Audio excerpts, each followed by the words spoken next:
Hello everybody and welcome to Kerbal Space Program. Oh, okay. Sure. Technically this is Stellaris, not Kerbal Space Program, but I promise we will be into Kerbal Space Program in just a moment. But first we have to know what our goal in Kerbal Space Program is, because this is of course a continuation of Ethiopia Through the Ages, and so we need to know what we need to build. So first, we're just going to hop into a new game here, and we are going to create ourselves a new empire. Excellent. We are going to be humanoid. I'm going to try to do this fairly quickly. We're going to go with Ethiopian, with the plural being Ethiopians, and the adjective being Ethiopian. Excellent. I'm not going to do a biography right now. We are going to be running humanoid names, although maybe we'll run like UNE. Yeah, let's run UNE names. And spaceship prefix being ISS is actually just fine. We are going to be, of course, given how we played as Ethiopia, we are going to be communal, because we know for a fact that we're communist, and we're also probably going to be something along the lines of, we only have one trait point left. We were pretty non-adaptive, honestly, so we'll do something like that, and maybe we'll be, say, industrious? We did a lot of industry, and then maybe something along the lines of natural physicists. Since, you know, we did a lot of nuking. Perfect. Okay, the homeworld name will be Earth, and the star name will be Sol, and our starting solar system will be the Sol system. Now, this is going to be a little complicated. We'll get into that, however, once we switch over to KSP here in just a moment.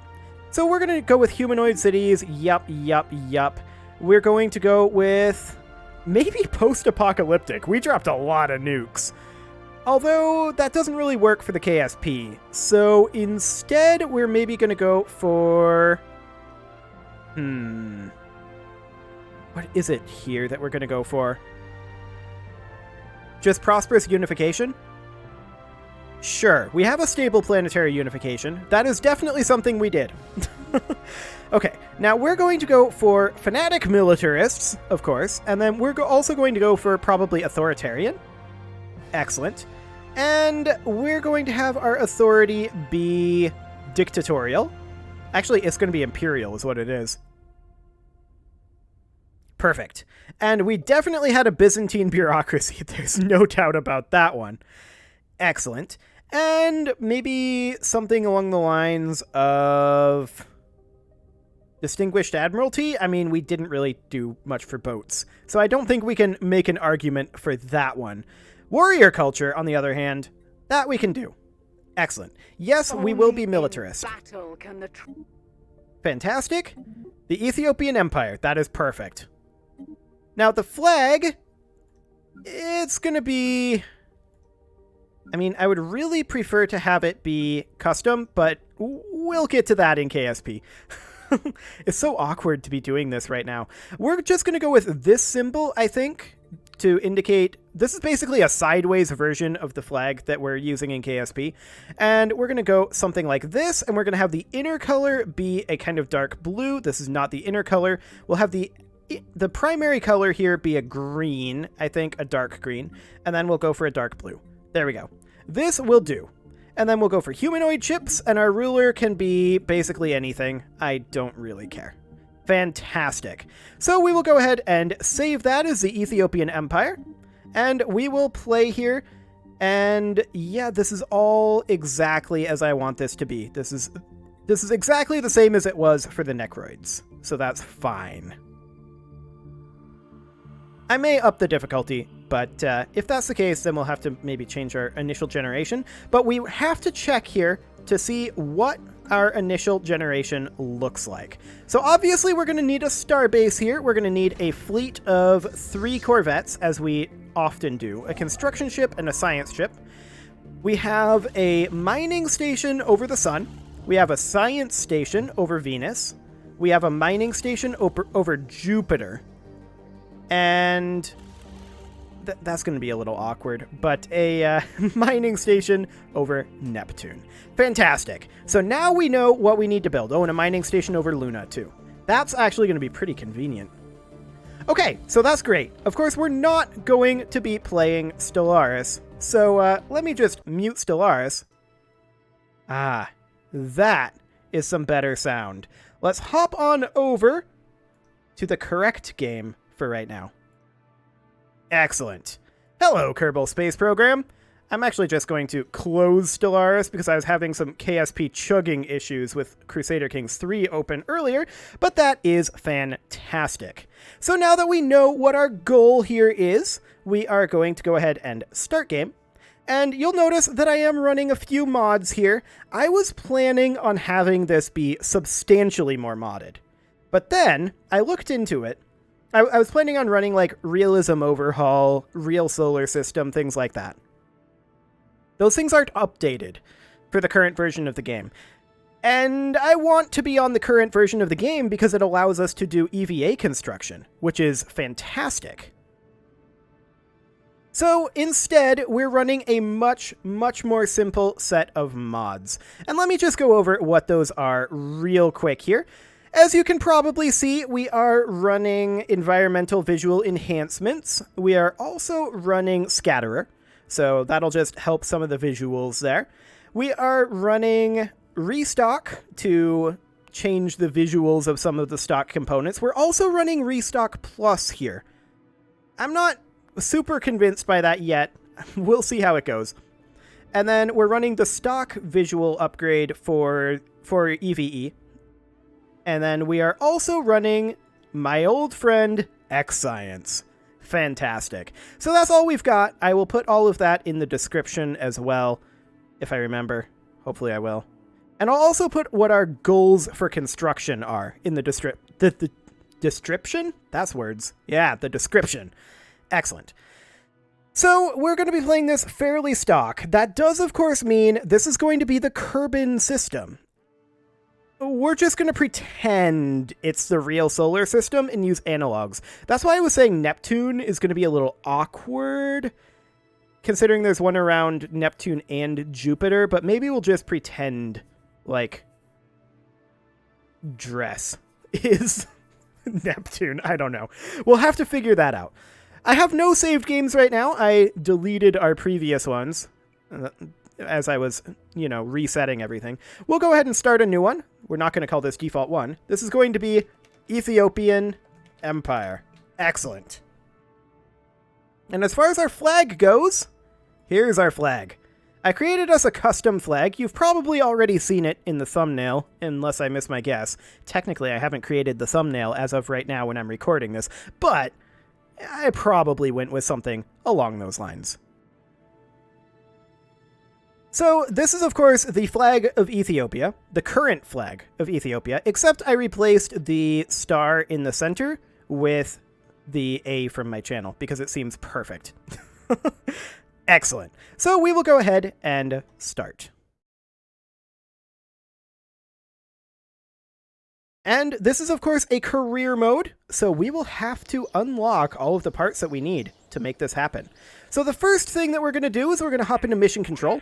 We want to gather scientific data from Kerbin. Absolutely. We're going to accept all of these contracts, except this one. We can't get that one yet. Okay. That's fine.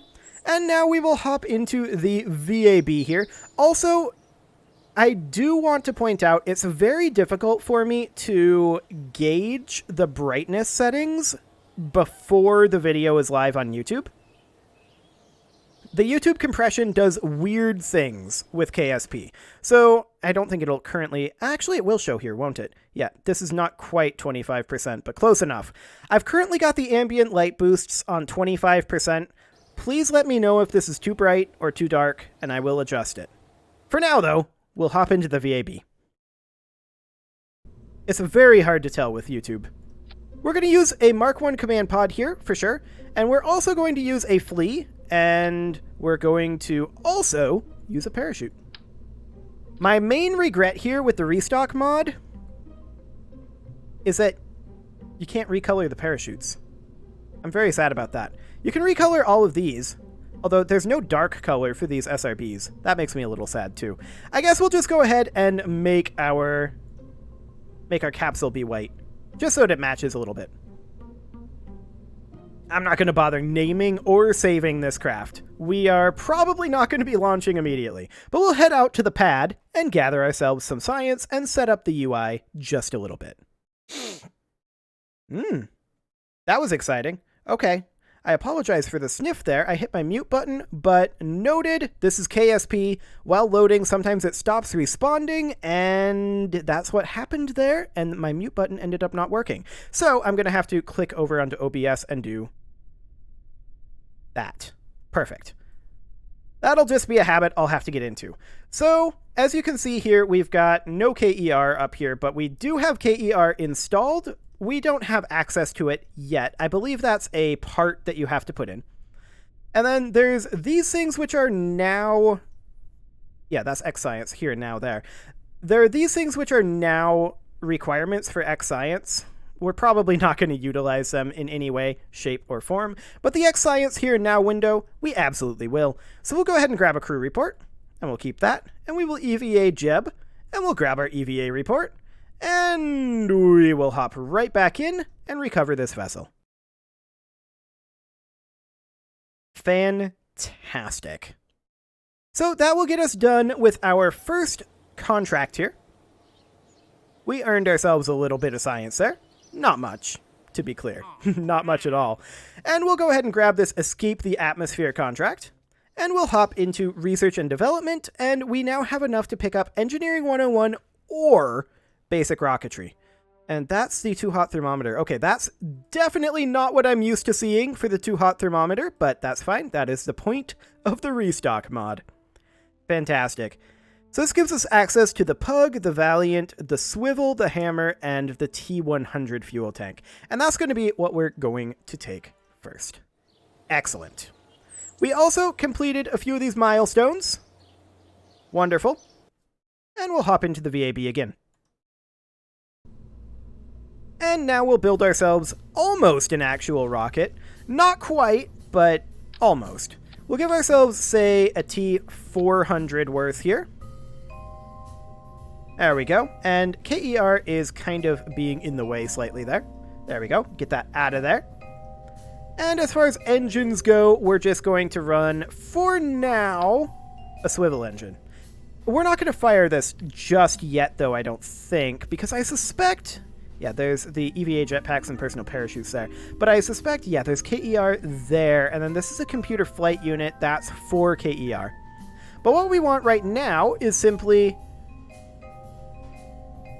Huh. That must be part of the ReStock mod, or something that is new. An inline mystery goo. That is small. Okay. So for now, we'll put the inline mystery goo up here. Excellent. So that'll give us access to a little bit more science. We're not going to run the engineering system or the flight unit just yet, and I'm not going to save this either. We're going to launch this, but we're not actually going to go anywhere. Not yet. Not quite yet. Okay, we have loaded in. And I do want to change... Oh, the min science is already at 0.1. Never mind. I do want to grab the mystery goo observation, and we don't have the EVA that we can grab, so we can simply recover this. Excellent. And with this recovered, that'll get us a little bit more science. Not very much at all. Only 3, but that is fine. So we'll hop back into the VAB. And I am, at this point, potentially interested in doing a flight. Do we have decouplers? No, we don't. Okay. So the question is, can our parachute land this? Well, it's pretty much going to have to, isn't it? Now, this thing's going to have quite the thrust to weight. 4.57. What is our delta V in this? 1696. So that's definitely not enough to achieve orbit. If we wanted to achieve orbit on our very first flight, this would be close to being able to achieve orbit. Maybe something like this. I want that to be centered. Thank you very much. Yeah, that might be able to get there. Maybe. What am I talking about? That could get there. I might be able to get it there. It definitely could get to orbit. But the question is, can I get it to orbit? I think I can. I think. We have no decoupler. I know that I can get it to orbit if we do this. 1.9 TWR is fine. The major issue here, of course, is that when we land, we will almost certainly be losing a fair amount of this to lithobreaking. The question is just how much. There's no heat shields available. We have basically nothing available here. We can't get drogue chutes. This is a risky, risky move. But we are going to call this the totally a good idea Mark 1. Fantastic. We'll go ahead and save that. And I'm going to try to get this thing to orbit and back again safely. I think I can. I'm wondering why we're seeing a disparity here. Is this body Kerbin, atmospheric?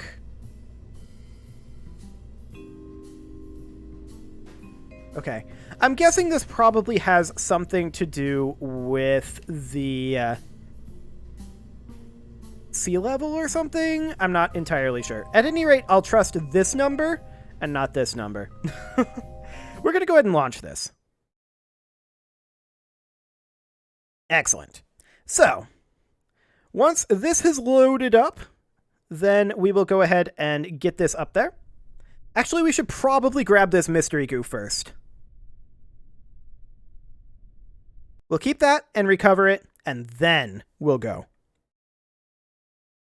It's going to be a fair number of orbital launches here to get enough science, so that's for sure. So that gives us that extra little bit of science, and we'll just go ahead and relaunch the totally a good idea Mark 1 straight into here. Pro tip, this is not a totally good idea. This is not a great idea at all. But I did actually, while testing out the mods, I did have almost this same rocket, except I used a pair of T-800s. We did have a decoupler, and I did not have the Mystery Goo inline containment unit. So I was able to pull it off. So that's the thing. We could still gather more from the Mystery Goo. I think I'm going to hold off on that for right now. We can always gather this stuff from the pad off camera. Let's just take Ethiopia's very first trip into space here. Now, technically, this is not our first flight. We have access to jet fighters, but that's okay. Let's go ahead and get out of here. We'll take a crew report. We'll take our Mystery Goo observation here. Excellent. No option to close the doors on the inline. Okay. Interesting. Interesting. We should probably begin pitching downrange momentarily here. And in fact, I'm going to do exactly that. Let's just take this ever so slightly down. That feels a little bit ambitious, actually. Unfortunately, Jeb is not skilled enough to lock to prograde, so we will have to do this the old-fashioned way. I also don't know what our apoapsis is, so there's that. This is going to be very interesting. Pop out over to here, 21K. Fine. This is going to take a little bit more concentration than it usually does. 35K. I do want to get our trajectory flattening out. And this will definitely get easier as we get a little bit more tech. Okay. Call that good. In terms of apoapsis. Not the greatest ascent profile. There's no doubt about that. But when have I ever had the greatest ascent profile? That's what I ask. The answer? When I was using MechJeb, probably. Probably. There's no MechJeb in this, so you may have noticed. Okay, we'll just hover right here. And we'll hop out into this view here. And we can see the apoapsis approaching here. We have no idea how long it is until the apoapsis, but we definitely have a suborbital flight going here. Absolutely. But we're going to have to completely run this by the seat of our pants. It's going to be definitely a bit spooky. We are now in space, so that is something that we have done. Fantastic. Ooh, a delete all messages button. That's somewhat new. I'm very glad to see that. And let's just get ourselves into orbit as we approach the apoapsis here. We're in a coast phase, of course, and we will approach the apoapsis very shortly now. I do wish we had our timers. They make things much better, but we're just going to eyeball this. Didn't I land on the moon completely eyeballing it, or was that just a flyby? I can't even remember at this point. Okay. I'd say we're probably about close enough to begin this burn.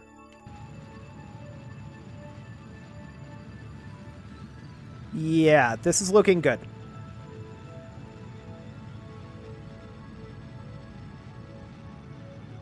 Well, good-ish. Okay. Stick to that sweet, sweet prograde. I may have started this burn slightly late. I think I did. We're going to be hard-pressed to have the DV to make this happen. What's that at? Okay. It's going to have to be very careful here. Want to make sure that we have enough DV to get home. 6, 7, 8, 9. Boom. Okay. Oh, that was a little bit spooky there, to be sure. We are now officially in orbit on our very first flight. Wonderful. Once we have a few more tools, that will definitely be a lot easier. We're going to want to probably, I would say warp to here. We don't have that tool. So we're going to let Jeb stay in space for just a little while here. And then he's going to come back. The question is, do we have enough delta V to pull back the apoapsis far enough? I actually don't know. I think we're better off warping to the apoapsis and burning this excess DV off over here from the periapsis. So we will go ahead and enter the fancy-dancy time warp here. Excellent. We'll just bump that up to... Oh, hello. Yeah, new situations. That would be the case. We do not have an experiment storage module, so we can't actually do this. We can't deviate either. So this flight, we're just going to have to leave a bunch of science on the table. Excellent. We'll come around to the day side here. We can see we're still falling towards periapsis. Now we're rising towards apoapsis. So that is excellent. Okay. Definitely want to continue this time warp a little bit more. To something like here. Okay. Let's see about getting ourselves over to retrograde. Hopefully we don't run out of electric charge. Oh, we've got plenty. That's great. And let's see about getting Jeb home. Jebediah Kerman, Ethiopia's greatest hero. Okay, there we are, aligned retrograde, approximately. Good enough on the apoapsis. Oh yeah, that's plenty. I will save this extra 66 meters per second, because we are probably going to want to burn it off as deceleration. Because we're going to have some heat issues. There's no doubt about that. We're going to kill Jeb on our very first flight? That would be awkward, to be sure. For now, let's just go ahead and time warp until we are close. Not at, but close to the atmosphere. Somewhere around 72 kilometers. Here. Reason being, I want time to get ourselves back to oriented retrograde before we enter the atmosphere. Something along the lines of this. Once again, once Jeb has the skills to do this on his own, things become much simpler. We're going to want to do a re-entry burn relatively soon-ish. And the real question is, just how deceleration-y are we going to be? We're definitely going to be coming down on the night side, so you guys will get to see how good my ambient light settings probably aren't. And in that case, we're going to go ahead and turn our light on. Fantastic. I do wish that changed the lighting in this scene. That would be a fantastic feature. Not a big deal, of course, but it'd just be a nice little immersion thing. Not that KSP is necessarily the most immersive of games. Well, here we are in the atmosphere at this point, and we are still accelerating. Of course, we are currently working on bleeding off our potential energy. You can see our apoapsis and our periapsis are both coming down. So that is, of course, great, and exactly what we want. The real question is, are we going shallow enough to break in a reasonable time frame, while at the same time coming in, or rather, are we coming in steep enough to break in a reasonable time frame, while at the same time coming in shallow enough to not burn up on re-entry without a heat shield? Now that's the question. And if Jebediah does indeed die in the maiden voyage of Ethiopia's spacefaring empire, well, he'll join a very, very long list of people who have died for Ethiopia. Like, at this point, that list is at least millions strong, possibly billions strong. It's hard to say how many people have died for Ethiopia, especially if we count the people who have been killed by Ethiopia at this point. Yeah, it's a lot. This mega campaign has not exactly been the most peaceful of things. So that is definitely something to be considering. Now we've only got 66 meters per second left here. But we're coming in relatively steep for not having a heat shield. Just making some minor adjustments here. And we will burn off the remainder of this fuel either when we start seeing heating happening here, or if I feel like that's okay, it might be moments before impact. And have it be a quasi-landing burn, a parachute-assisted landing burn. Because, you know, for some reason that works in KSP, but that's not how parachute cables work. Whatever. In reality, you'd want to cut the parachutes before the landing burn. But in KSP, that is not necessary. We're still accelerating here as we go down to about 45 kilometers above the surface. We are, in fact, over the water right now. So sea level is exactly the same as radar terrain. And that is completely fine. We're still accelerating, which I would really prefer to be decelerating at this point. We're not accelerating by a ton, though. I am having to make a number of corrections to keep us at retrograde, though. That's not a surprise. And that is something that Jeb will be able to handle later on. Assuming he survives. Which is, at this point, still a bit of an assumption. We're definitely cruising here. I'm starting to get concerned about our heat levels, although I haven't started seeing any heat gauges yet. We're still accelerating, and it's starting to feel like it's wanting to not be aerodynamically stable here. Maybe wanting to flip over. That would be a really bad thing for us. There's a heat gauge. So far, it looks okay-ish, but I'm going to burn off this fuel. Yeah, there's not much there. But we're going to burn off a little bit of speed. I really wish we had a decoupler right now. That would make things so much easier to decelerate.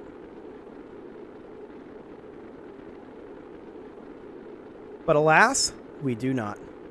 Now, if we start using this engine as a heat shield, which is honestly what we're doing right now, we are using the engine in all of these tanks as a heat shield, then it will take time to get all the way through this. That's quite a bit of ablation that would have to happen there. Technically, it wouldn't ablate, but you know what I mean. We'll just keep this aligned as retrograde as we can and continue our relatively rapid descent. We're still accelerating, which is spooky.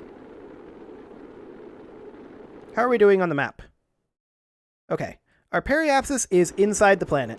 That's a good sign. But we are cruising at this point. Still accelerating. That is definitely spooky. We're going to be burning off the engine, it looks like. That's okay. This was always an expendable engine. And perhaps an expendable Jeb. But I hope it's not an expendable Jeb.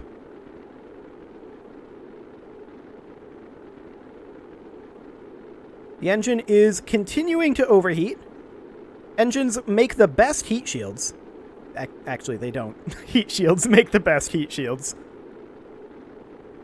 But we're now starting to decelerate at a pretty rapid manner. And I'm very happy to see that. I would like to see us decelerate a bit more rapidly. In fact, I'm going to angle us a little bit here. Okay. That's going to decelerate us a lot. SES can turn off at this point. Well, that's not good. We can't disembark either. Well, Jeb, it was nice knowing you. We always knew this was incredibly risky, right? I have a dumb idea. I have a really dumb idea. We might not make it in time. Okay. Game cannot be saved. Yeah, that would be the case, isn't it? The idea was just that we hop back to the Space Center, upgrade the astronaut complex really quickly, so that Jeb can EVA, because Jeb has a parachute of his own. But we can't actually save this. That is a problem. Jeb actually has no way to get out.